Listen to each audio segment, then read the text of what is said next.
Corona और कानून व्यवस्था दो ऐसा मुद्दा है उत्तर प्रदेश की योगी सरकार के लिए जिस पे वो पूरी तरीके से फेल साबित हुई। महीनों हो गए विक्रम त्यागी का अपहरण हुआ, उसमें कुछ नहीं निकलता।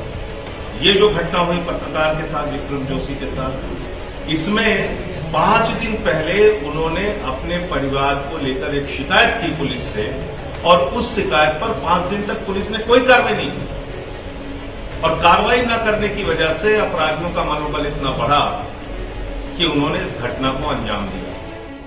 कोरोना के ऐप जारी कीजिए योगी जी, कम से कम लोगों को पता चल सके किस हॉस्पिटल में कितने बेड खाली हैं, किस हॉस्पिटल में कितने वेंटिलेटर खाली हैं, किस हॉस्पिटल के अंदर कितने ऑक्सीजन बेड खाली हैं। आप तो कह रहे थे 1.5 लाख बेड आपने बना दिया। ये मई की खबरें हैं जिसमें उत्तर प्रदेश सरकार के अधिकारियों ने दावा किया कि 1.5 लाख बेड बन गए वहां, लेकिन मौके पे आप देखिए तो लोग लाइनें लगाए हैं, उनको हॉस्पिटल में बेड नहीं मिल रहा है।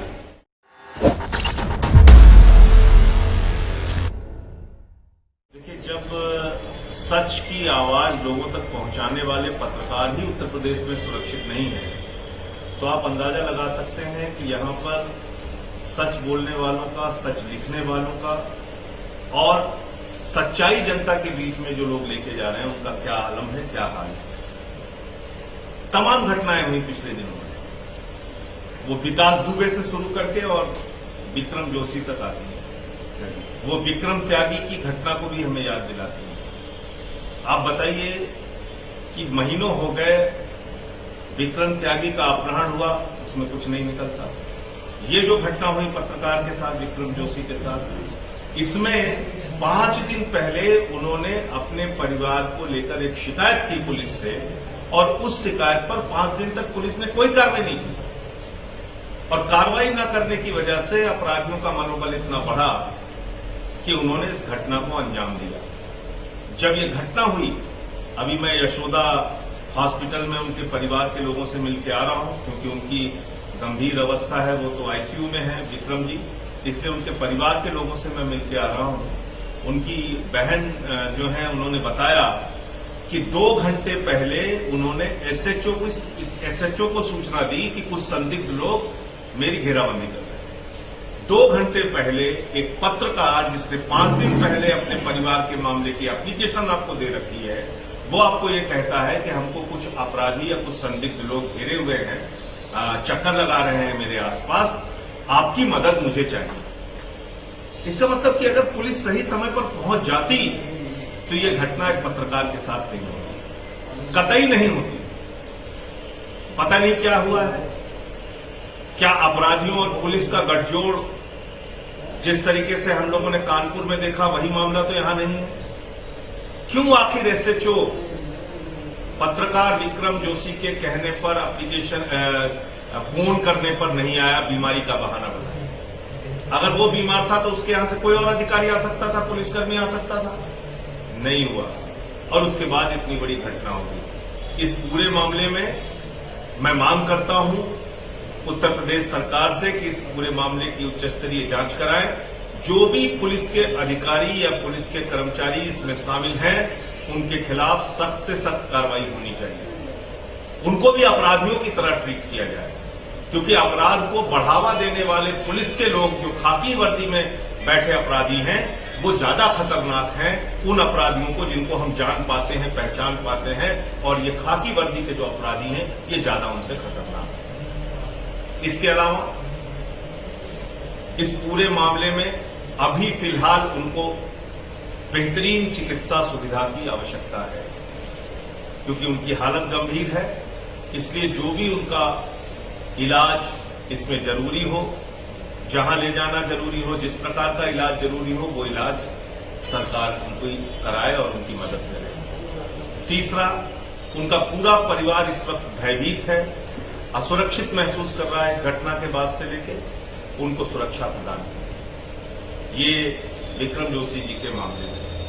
विक्रम त्यागी जी का जो मामला है, जिसके अपहरण के मामले को लेके मैंने उनके परिवार से भी मुलाकात की थी। उनके परिवार के लोग और बाकी लोग, समाज के लोग भूख हड़ताल पर भी बैठे हैं, उनसे अभी मैं मिलने के लिए जाऊंगा। अगर जल्द से जल्द प्रशासन ने, जैसा बताया जाता है कि एसटीएफ की टीम बना दी, ये कर दिया, वो कर दिया, परिवार को तो परिणाम चाहिए, लोगों को तो रिजल्ट चाहिए कि आखिर हुआ क्या विक्रम त्यागी का।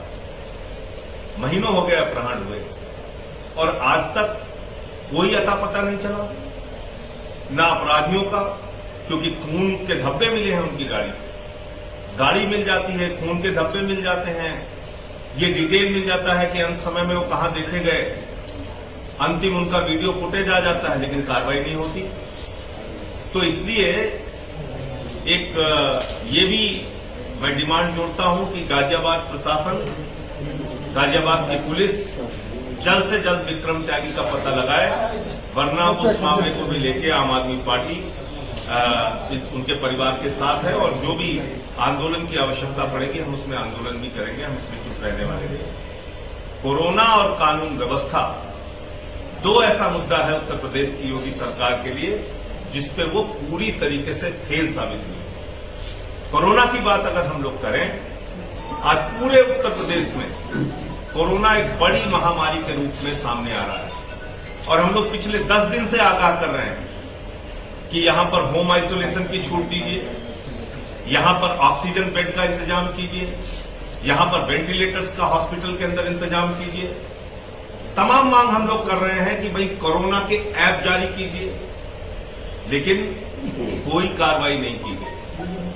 और अब जब ये भयावह रूप लेके सामने आ रहा है, लखनऊ के अंदर कल एक वरिष्ठ पत्रकार ने वो फोटो भी डाली है, आप देख सकते हैं कि किस तरीके से लाइन लगी हुई है कोरोना के बड़ी।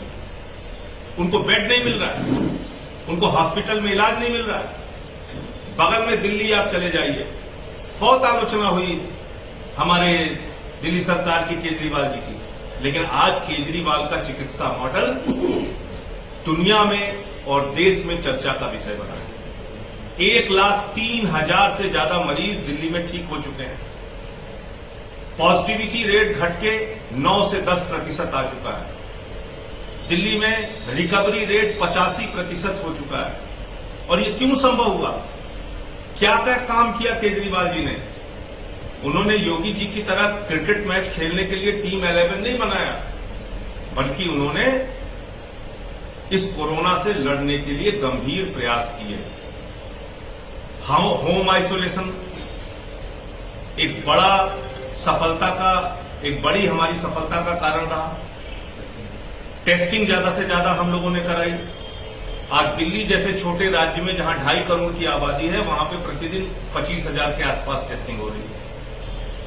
उत्तर प्रदेश जो 24 करोड़ की आबादी वाला राज्य है, इस उत्तर प्रदेश के अंदर जो प्रतिदिन की टेस्टिंग अब हो रही है वो जाके करीब 40,000 45,000 पहुंची है। इसके पहले यहां भी 20,000 19,000 ऐसे टेस्टिंग कर रहे हैं। तो कम से कम योगी सरकार को प्रतिदिन 2 लाख जांच करानी चाहिए।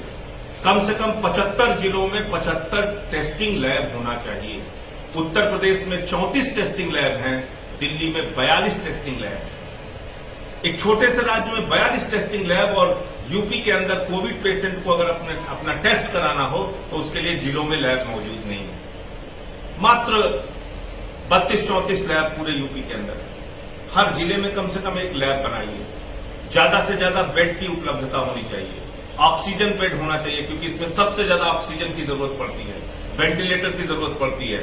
गाजियाबाद में, नोएडा में, मेरठ में, सहारनपुर में, लखनऊ में, वाराणसी में, इन जगहों पे, प्रमुख जगहों पे, इलाहाबाद में जहां जहां केसेस बढ़े हैं वहां प्लाज्मा बैंक का इंतजाम करना चाहिए।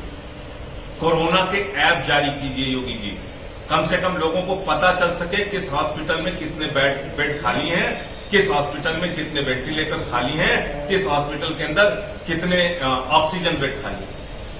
आप तो कह रहे थे 1.5 लाख बेड आपने बना दिया।